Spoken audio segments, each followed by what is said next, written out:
Hey everyone, welcome back to the ScholarAI Founders Pod. Sorry to have missed you all last week, but I'm eager to be back on with Shashi and Lakshay. Remember to find us on all the typical podcast locations and find us at our YouTube channel. So, how's it going, everybody? Sorry to miss you all last week. Thanks for holding down the fort for me. Yeah, we missed you, Damon. I tried my best to channel your energy, Damon, but I don't know if I did a good job. I haven't matched the intro or the outro. It feels like the bar is quite low for that. So I appreciate the compliment there. All right. Well, it's been a big week for ScholarAI, so I kind of want to start, Lakshay, by passing it to you to kind of announce our newest set of features, which we're really excited about. I think that it kind of intertwines us well with where we've been and kind of where we're going. So I'll pause there to not steal your thunder, but why don't you kind of tee it up for us? Yeah. So obviously with ScholarAI, we very much started off with academics and research, and we've seen like a good amount of success dealing with the unstructured document that is a paper, right? We made OCR that handles papers. We like did a lot of stuff that was kind of tailored to how an academic might work, right? We made like a batch analysis feature. We made all sorts of stuff that was all specifically around papers, right? I think one thing we're exploring is what can we do for innovators, right? What can we do for the people who are building things that are going out into the world and having an impact beyond what happens inside of a paper, right? And what we've done and announced this week is we have made patents available for searching inside of ScholarAI, right? With that, it's based on Google Scholar. So that means that you can find stuff worldwide. A lot of the same patents that you can find will still interact with a lot of our other systems. For example, like the full text searching, the question answering, whatever.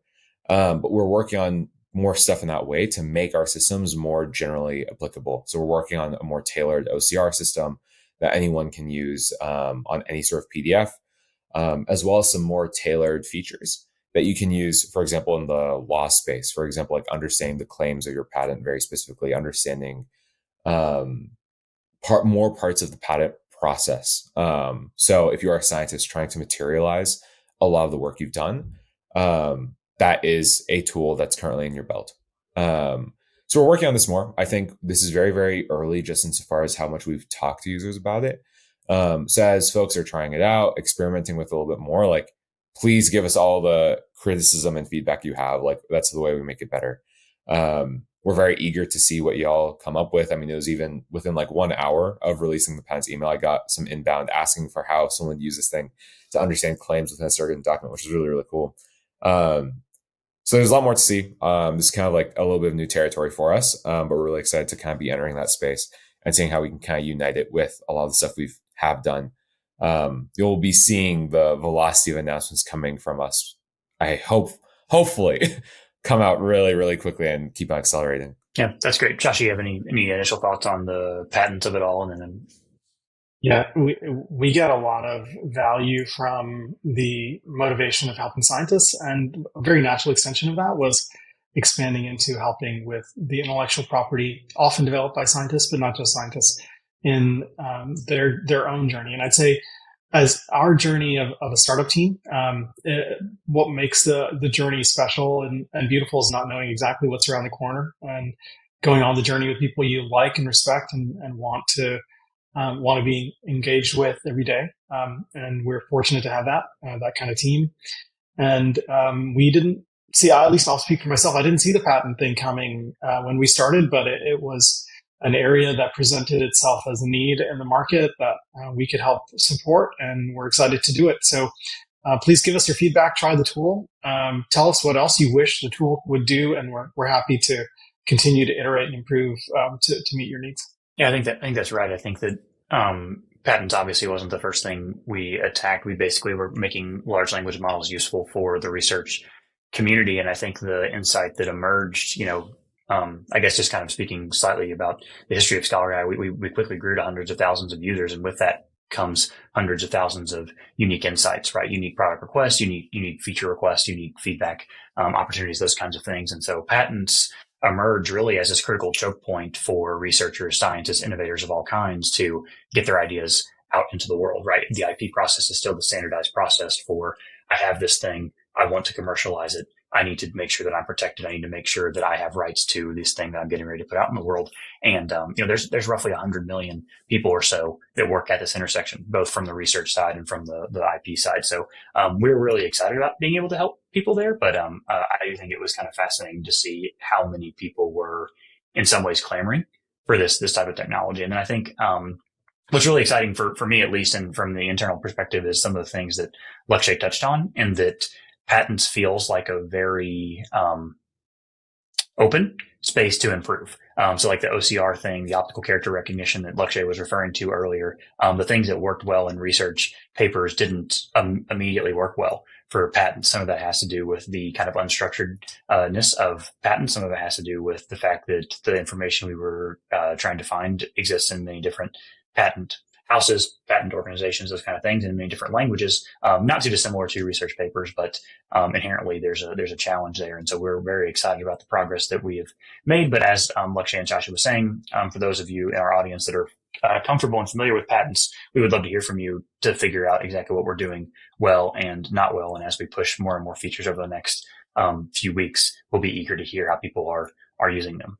So one of the things that I just wanted to highlight quickly for a use case that was, again, one of these things I think that we didn't fully expect, but I found really interesting, is this idea of following patent expiration dates, right? So I'm an inventor. I have this thing that I would like to bring into market. However, I know that a piece of it or all of it may infringe on a previously existing patent. However, that patent expiration date may be coming up in a handful of years or even sooner. And so being able to chart those things in real time, kind of get a 30,000 foot view of all of the patents that I might care about, and when they expire, is something that, again, I don't think we foresaw people using the tool for, but is already being kind of put into practice. So, Lakshay, anything else to add to patents before we kind of close and move on?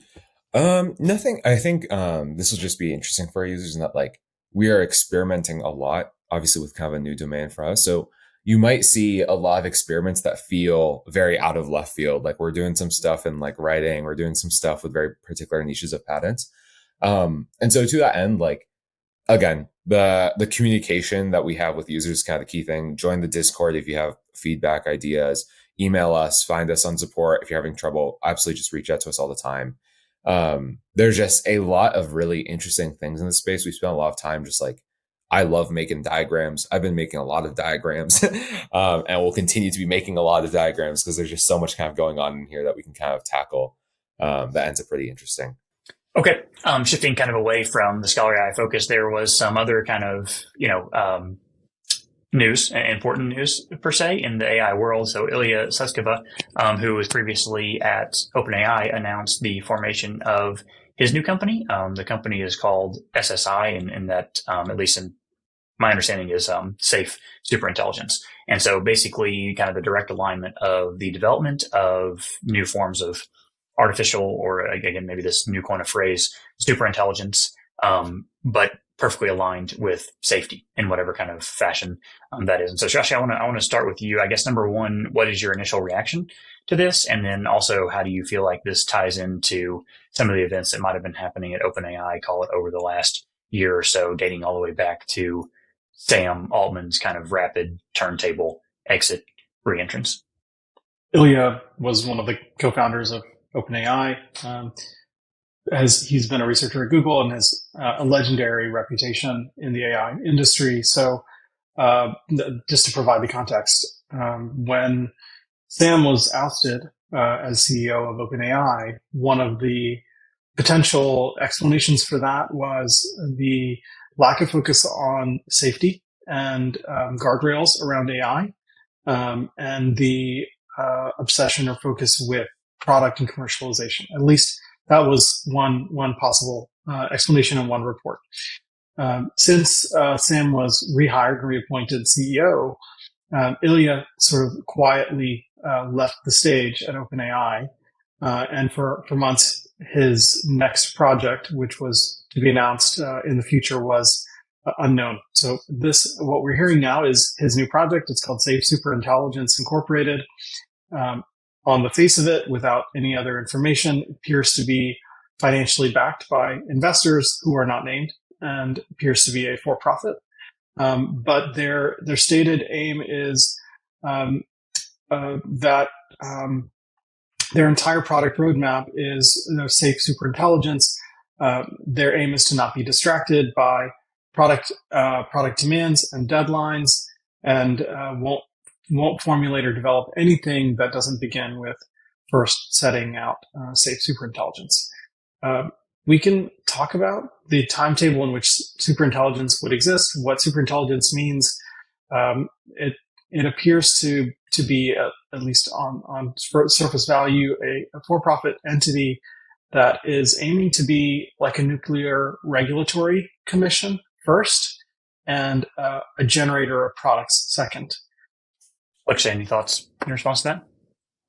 Yeah, it is. I think the thing that's most interesting to me is that it's for profit from the ground up. Obviously, I think OpenAI kind of led the conversation about like, where does alignment land by having that sort of like weird kind of nonprofit governing structure over a for-profit. And so it is interesting to me that I can understand why, when creating a new company, like seeing the kind of complications that OpenAI's nonprofit system kind of led to, there would be an opting for a more traditional business structure. But I think that being said, like, I do wonder, like, we've seen OpenAI, like, they kind of dance between being a lot of different things. Like, OpenAI is a product company. They are a research company. They sell consumer services. They also collect consumer data, right? There's kind of a lot that goes into, I think, the balance that OpenAI strikes. I just find myself wondering where this company, if it's specifically kind of designed like in response to what OpenAI has become, where it lands while still being a for-profit very purely. Yeah, I think that's right. I think my 2 cents on it is that it's very difficult to get the capital required to do these kind of things without being a for-profit entity. It's very difficult to raise the amount of money. I think that was probably the inflection point that convoluted a lot of the information around OpenAI.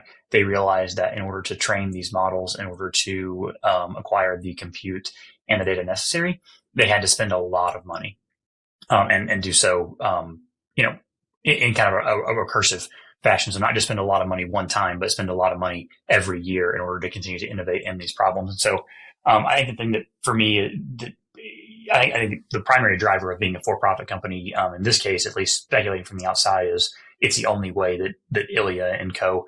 kind of saw a path to raising the amount of money that would be required in order to execute on this vision. The other thing I think that is kind of fascinating to me, in line with what Shashi was mentioning, is that if their product roadmap is safe superintelligence only, kind of devoid of any market kind of demand, devoid of any kind of product innovation in a purely just kind of for commercial standpoint, I do wonder if what they ultimately become is a kind of compliance agency for the other artificial intelligence that is developed, right? So instead of OpenAI being focused on building safe or guardrails or anything like that, they can outsource a lot of that to this new co and that kind of thing, similar to XAI, Mistral, Anthropic, whomever is building these intelligence. Maybe actually this is exactly what is needed, and that, Shashi, as you were saying, if we have one kind of overseer of safety and security, if that kind of is the domain of one company and their singular focus,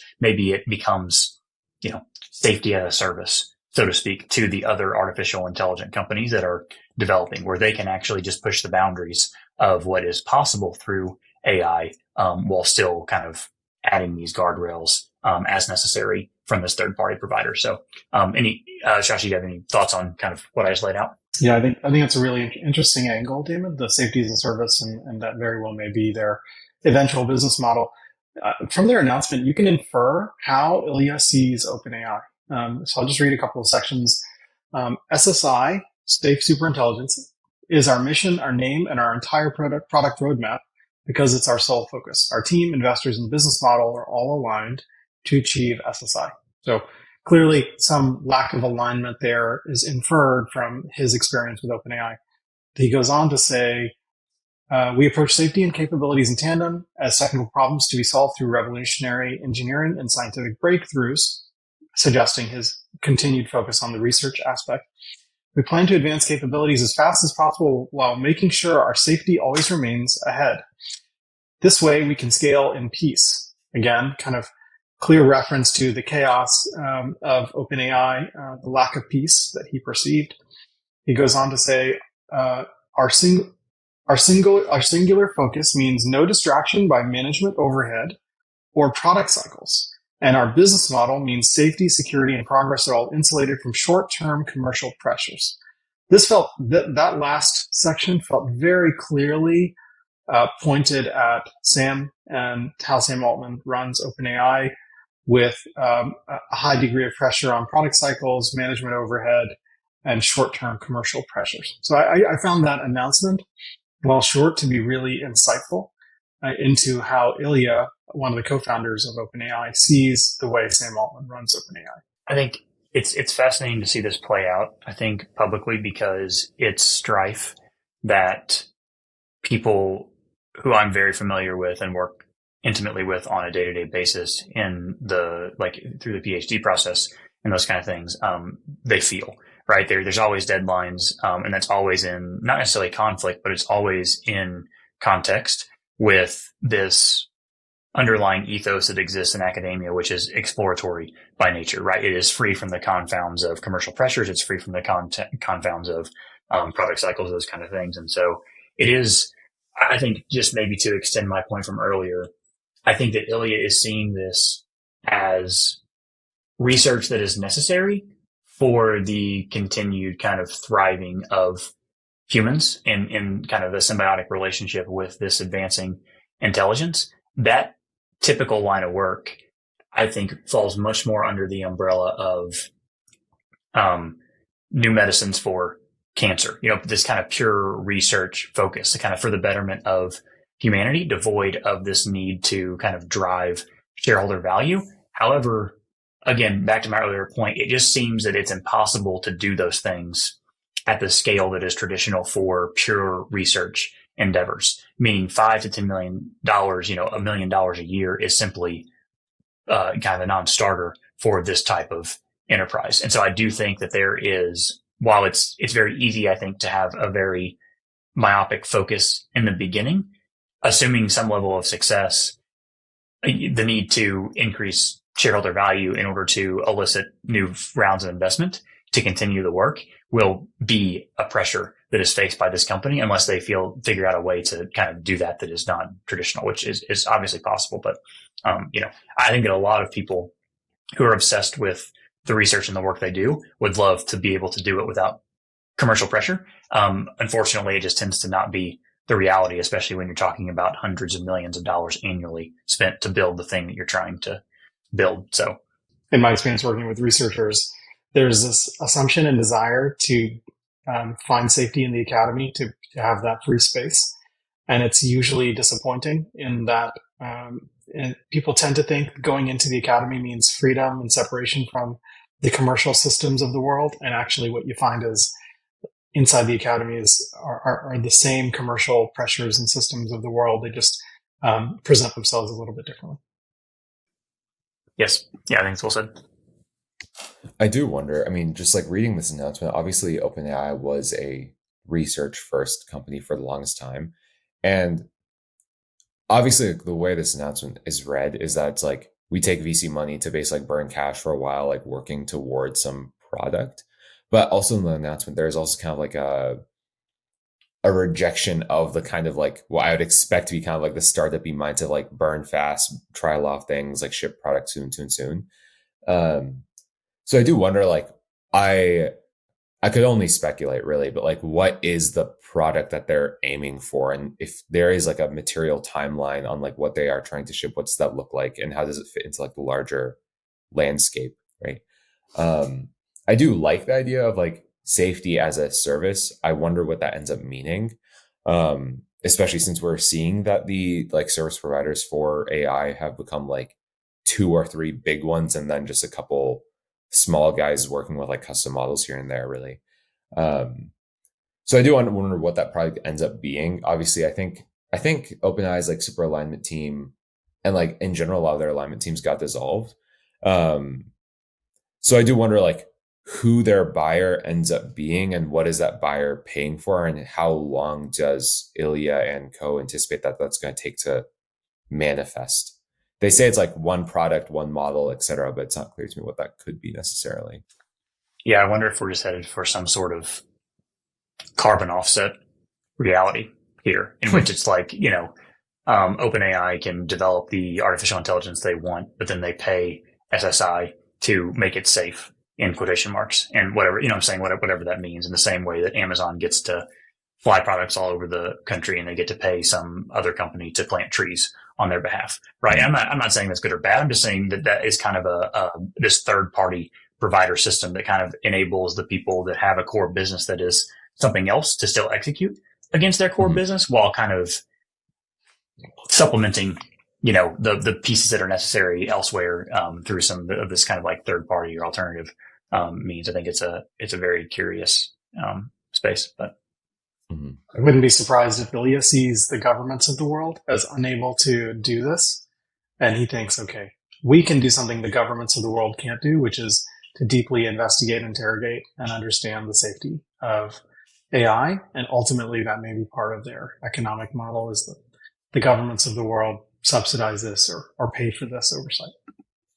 It's interesting timing, too, because there was a paper that just came out in Nature. I think I found it yesterday or the day before, in which they were kind of taking this is my words, not the paper's words, taking an X-ray view into hallucinations of large language models. And this was kind of the first time that I'd seen hallucinations parsed as thoughtfully, I thought, in that they kind of subdivided hallucinations into what they called confabulations, meaning false statements, not new idea generation. Because both things can be true, right? An hallucination can be both something that is inaccurate or false. Also, it can just be a simple new idea that is untested. So maybe true or maybe false. And so this paper, I just thought, given the formation of Ilia's new company, was an interesting time, because I do think that a lot of this work to kind of review the performance of large language models from a third party perspective is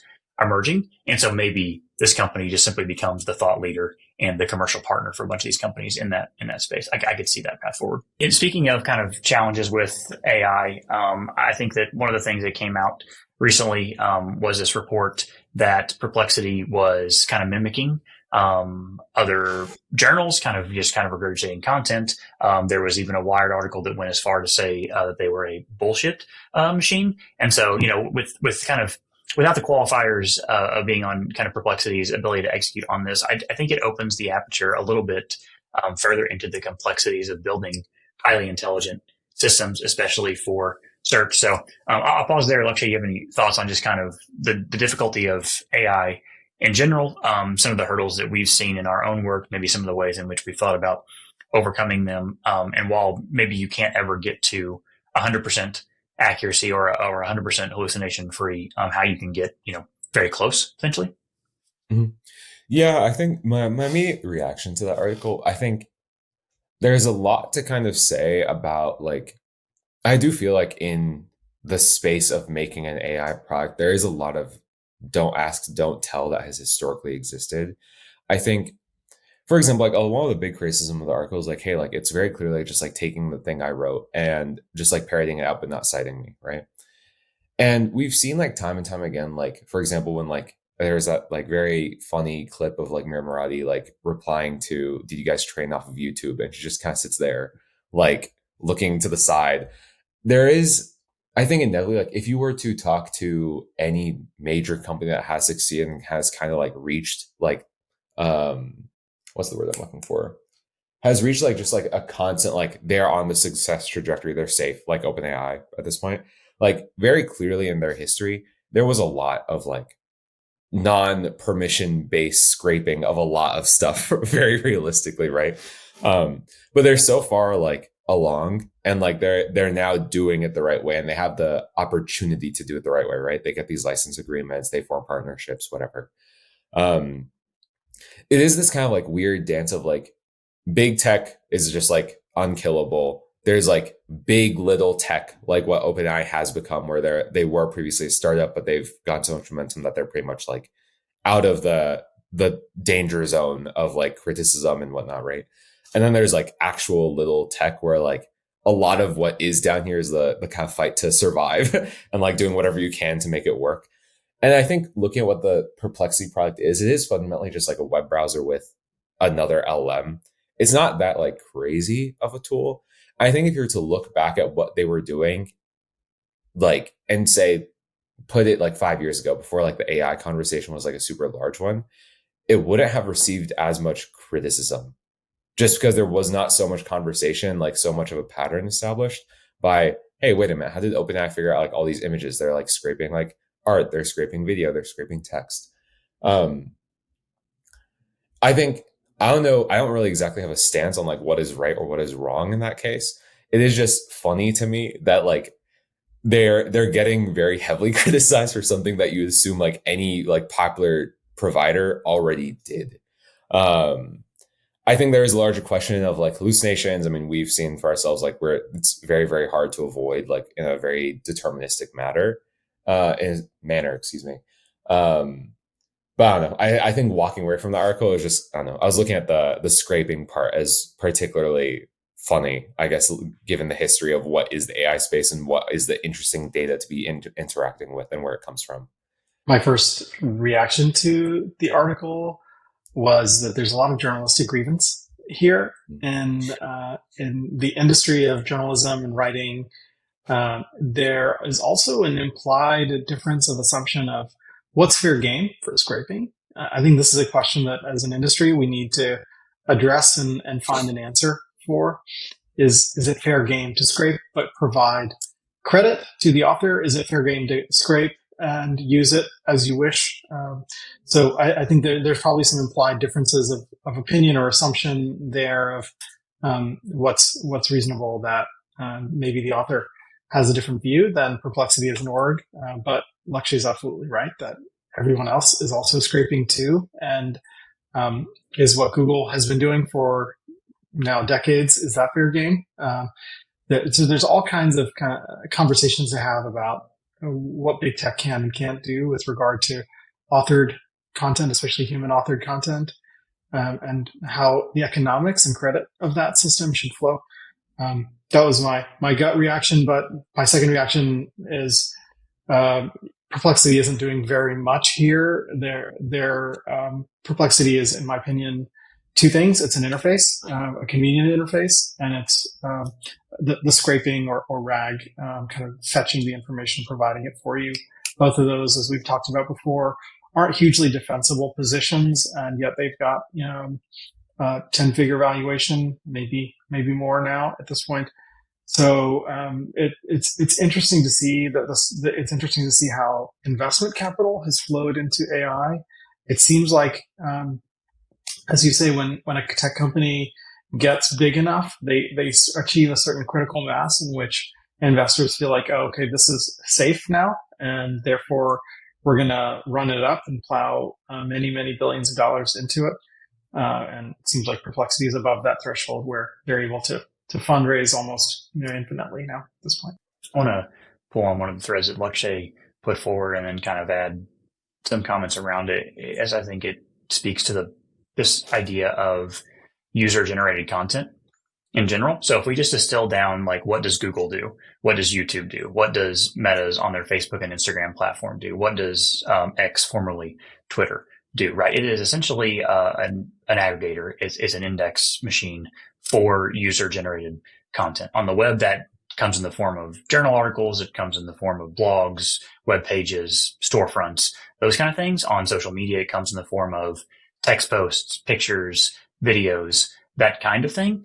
YouTube has historically been the only one that directly funnels revenue to the users that are uploading the actual content. Google does in some ways as well through their ads platforms or through the clicks. But I do think that Laksh's point is a prescient one, in that in this new world of AI, in which there's an opportunity to revisit, wait, who's responsible for actually creating the content versus who is simply responsible for serving it, and how do the economics flow through that chain of user, indexer, creator, I think is an interesting conversation to have. So I do wonder if there's a YouTube based model in which all of the AI interfaces, regardless of whether it's Perplexity, ChatGPT, otherwise, puts forth the information. And each time that information is included in an AI generated response or sourced or cited in an AI generated response, it is treated as a view on YouTube, as an example. And there's some level of, economic incentive for the more views, just baseline on that word, your article gets, whether it's through Perplexity or ChatGPT or through your own website. Maybe it all gets aggregated and counted the same, and you're paid a fraction of that revenue. I don't know how that model plays out, but it's interesting to me that it does seem like the playbook is there in YouTube that could be extended to these other things if done so thoughtfully. The counterpoint there is that YouTube is a centralized service, and if you step outside the bounds of YouTube, that no longer happens. But anyway, it feels interesting to me. So, Lekshay, any thoughts in response to that?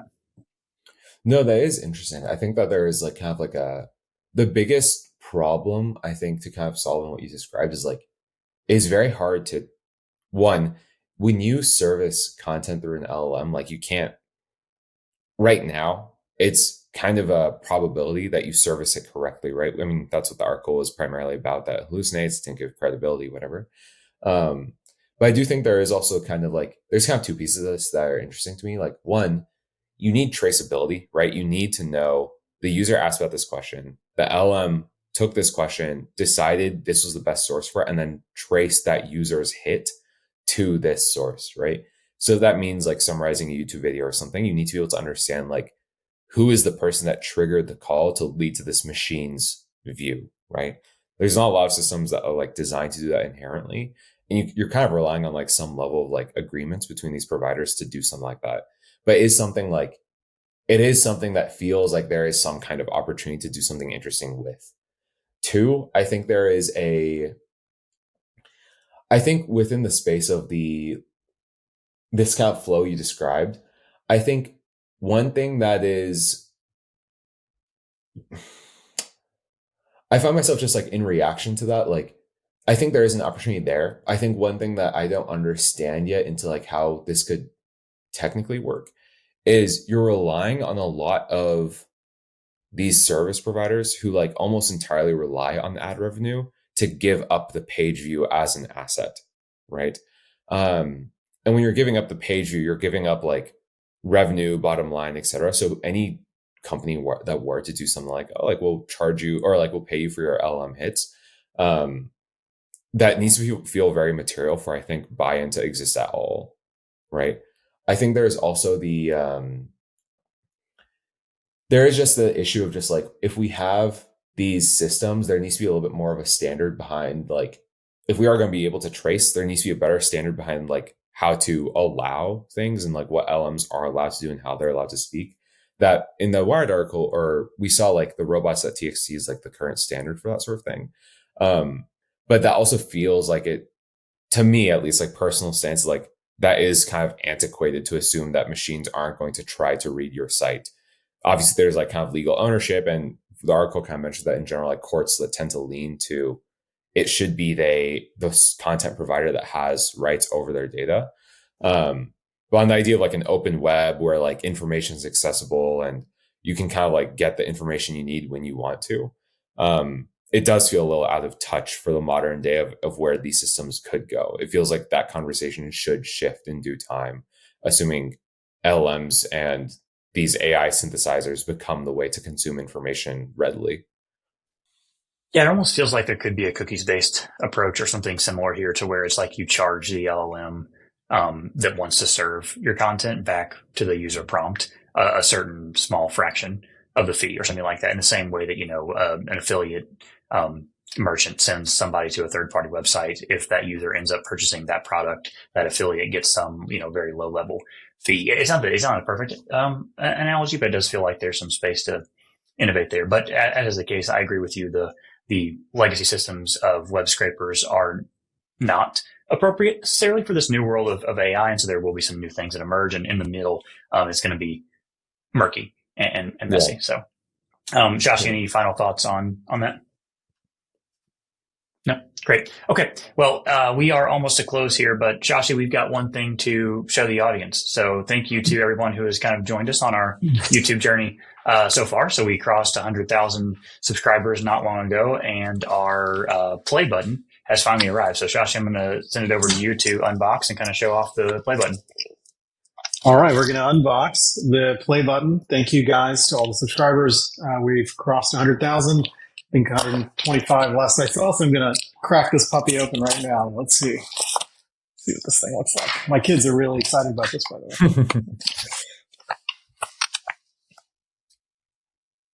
Got one more. So I think the correct threshold is 250. So the next one of these happens at 250 or maybe even a million. All right. Yeah. We're halfway there.